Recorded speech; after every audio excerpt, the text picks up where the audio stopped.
पानी के अंदर 1 मिनट से ज्यादा जिंदा रहना इंसान के लिए तकरीबन नामुमकिन है, मगर कुछ लोग ऐसे भी हैं जो पानी के अंदर ज्यादा देर तक रहने के लिए सख्त मेहनत करके अपनी टाइमिंग को किसी हद तक बढ़ा लेते हैं। लेकिन कुदरती तौर पर इंसान पानी के अंदर ज्यादा देर तक नहीं जिंदा रह सकता। लेकिन अगर मैं आपसे कहूं कि एक शख्स ऐसा है जो 3 दिन तक समंदर की गहराई में जिंदा रह चुका है, क्यों चौंक गए ना? जी हाँ, मुझे मालूम था आपको यकीन नहीं आएगा। तो चलिए इस अनोखे इंसान के बारे में जानने के लिए हक पाकिस्तान के वीडियो को एंड तक देखिए। हक पाकिस्तान के तमाम देखने वालों को अस्सलाम वालेकुम। दोस्तों, नाइजीरिया से ताल्लुक रखने वाले हैरिसन ओजगबा ओकियन बहरे ओकियानूस में 3 दिन तक तकरीबन 100 मीटर की गहराई में पानी के अंदर रहे। ये ना तो किसी मुकाबले में शरीक थे और ना ही कोई रिकॉर्ड बनाना चाहते थे, बल्कि कश्ती के डूबने के बाद वो पानी में 3 दिन तक फंसे रहे और फिर उन्हें इमदादी कारकुनों ने आकर निकाला। ओकियन नामी शख्स कश्ती में बावर्ची की मुलाजमत करते थे। उनकी डूबने वाली कश्ती समंदर में फंस जाने वाले दीगर जहाजों और कश्तियों को खींचने के लिए इस्तेमाल की जाती थी और वो खुद ही डूब गई। ये वाकया कुछ अरसे कबल पेश आया। इस इमदादी कार्रवाई की वीडियो हाल ही में इंटरनेट पर जारी की गई, जिसमें लोगों की एक बड़ी तादाद दिलचस्पी ले रही है। इमदादी कारकुनान और गोताखोर जाए हादसा पर पहुंचे और वहां से 4 लाशें निकाली। ये तमाम लोग उस वक्त खौफ और हैरत का शिकार हुए जब एक गोताखोर को पानी के अंदर एक हाथ नजर आया, और जब गोताखोर ने उस हाथ को पकड़ने के लिए अपना हाथ आगे बढ़ाया तो उस हाथ ने उसे ही दबोच लिया। फिर मालूम हुआ कि यह हाथ ओकियन का था, जो 3 दिनों से जिंदगी और मौत की जंग लड़ रहे थे। ओकियन बताते हैं कि उन्होंने ये तमाम वक्त खुदा से वो दुआएं करते हुए गुजारा जो उनकी बीवी ने उन्हें बताई थी। मेरा यकीन है कि मैं उन दुआओं की वजह से ही 3 दिन तक ज़ेरे आब जिंदा रहा। इमदादी टीम के एक रुकन ने बताया कि ओकियन बेहद खुशकिस्मत था कि उसे ऑक्सीजन हासिल करने के लिए एक जगह मिल गई, लेकिन वो और ज्यादा दिन तक शायद जिंदा नहीं रह सकता था।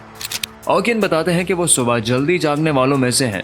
26 मई को भी वो सुबह 4:30 बजे जागे और वॉशरूम गए। जब वो वॉशरूम में थे तो कश्ती को एक जोरदार झटका लगा और फिर वो उलट गई।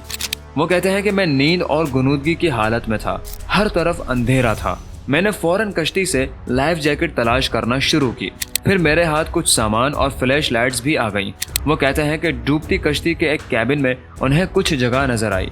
वो वहाँ सख्त सर्दी में खुद को महफूज रखने की कोशिश करने लगे और उस दौरान उन्हें अपनी माँ, अपने दोस्त और सबसे ज्यादा अपनी बीवी का ख्याल आया, जिससे 5 साल पहले उनकी शादी हुई थी। मैंने खुदा को याद करना शुरू कर दिया, वो सब दुआएं जो मैं सोने से पहले पढ़ा करता था, और मेरी बीवी ने जो दुआ मुझे भेजी मैं वो भी पढ़ता रहा।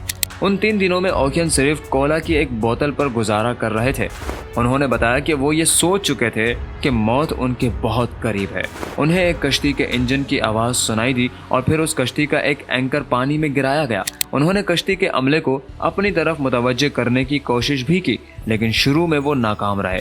फिर ओकियन ने अपनी डूबती हुई कश्ती के स्टील से बने एक हिस्से को हथौड़े से बजाया, लेकिन मैंने सुना कि कश्ती दूर जा रही है और वो वहां से बहुत दूर थे जहां मैं था।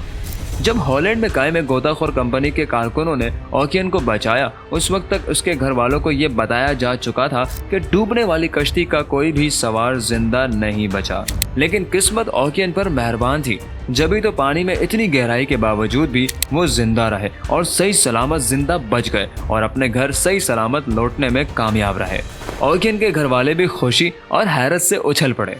जब ओकियन को जिंदा देखा तो उन्हें अपनी आंखों पर यकीन ही नहीं आया। बेशक इंसान की मौत का वक्त पहले ही मुकर्रर है, फिर चाहे इंसान हजारों फीट पानी की गहराई में चला जाए, हजारों फीट बुलंदी से नीचे गिर जाए या किसी भी किस्म के बड़े हादसे का शिकार हो जाए, अगर वक्त नहीं आया तो उसे कुछ भी नहीं हो सकता, और अगर वक्त आ गया है तो इंसान सही सलामत बैठे बैठे दुनिया से रुखसत हो जाता है। दोस्तों, इस ओकियन के लिए एक लाइक तो बनता है। आज की वीडियो में इतना ही। मजीद ऐसी इंटरेस्टिंग वीडियोस देखने के लिए देखते रहिए हक पाकिस्तान।